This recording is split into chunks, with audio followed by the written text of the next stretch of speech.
Urias, and I'm here to go over bedside weaning parameters. First, what I'm going to do is I'm going to verify the orders on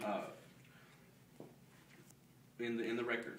And what I'm going to do is consult the written order for date, procedures requested, and any specific instructions. So basically, some doctors would like to they like to wean in different ways. So second, I will maintain abscesses always. I will wash my hands, use gloves when handling my patient. I'm going to identify my patient, which I can go here and identify as Orlando. There he goes. Next, I'm going to explain the purpose of my procedure, what we're doing, what the tests are doing, and why we're trying what we're trying to achieve.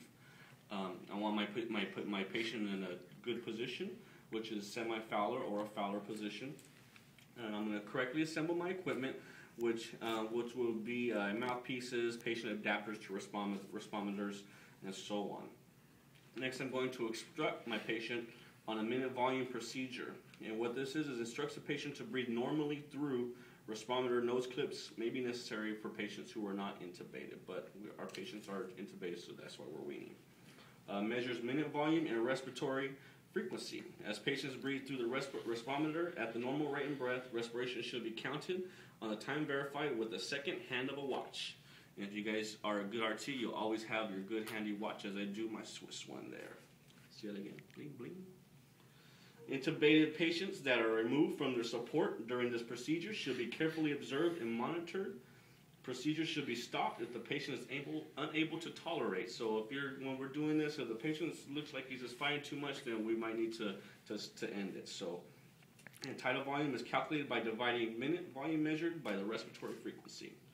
Next, I'm going to instruct my patient on vital capacity maneuvers. And what this does is I'm going to instruct my patient to take maximal inspiration and slowly expire through mouthpiece or adapter. Next, after that, I'm going to measure vital capacity, and I'm going to observe the patient's effort and guide him or her through the procedure while observing the responder correct function. And then I'm going to assist the patient in performance. So basically, when he's doing these, I'm going to try to coach him.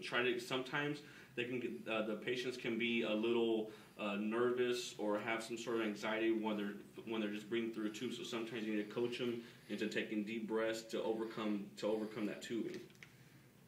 And so it coaches the patients during maximum inspiration, also during maximum expiration, encouraging the best effort. From there, I'm going to instruct patient in maximum inspiratory force maneuver. And what this is, it instructs the patient to breathe in maximal through mouthpiece or adapter. Explains to the patient that they will inhale against a closed valve and therefore will not be able to inhale air. So, inhale air. Explain to the patient that this maneuver will measure muscle strength. So what we're trying to do is to see that they have strong enough respiration muscles to overcome just regular old breathing, since they were being mechanically ventilated. Now I'm going to measure the maximal force, which observes force measurement as patient inspiratory generates negative pressure on the device, occludes the air entrainment port during procedure not to exceed 20 seconds. After we're done, everything looks good, that the patient is able to breathe on his own, then we do extubate, then we go to maintain the equipment, cleaning, spraying them down, bagging them before transferring to the other department, before we can clean them more thoroughly.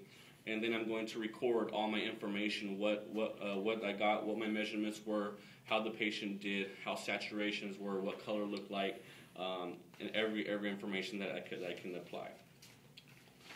This is an example of a weaning parameter by Dr. Anders at San Joaquin. And basically, this is just an example of some parameters that we can look at that the doctors do like us to do. And just an example, it says transition ventilator to pressure support of 10, CPAP of 5 as tolerated, may adjust ventilator to keep, respiratory rate less than 24, minimum pressure support of 10, maximal pressure support of 25. If patient tolerates transition to pressure support of 10 and CPAP of 5, well then proceed with ventilator phasing as follows. And then from there, then they go to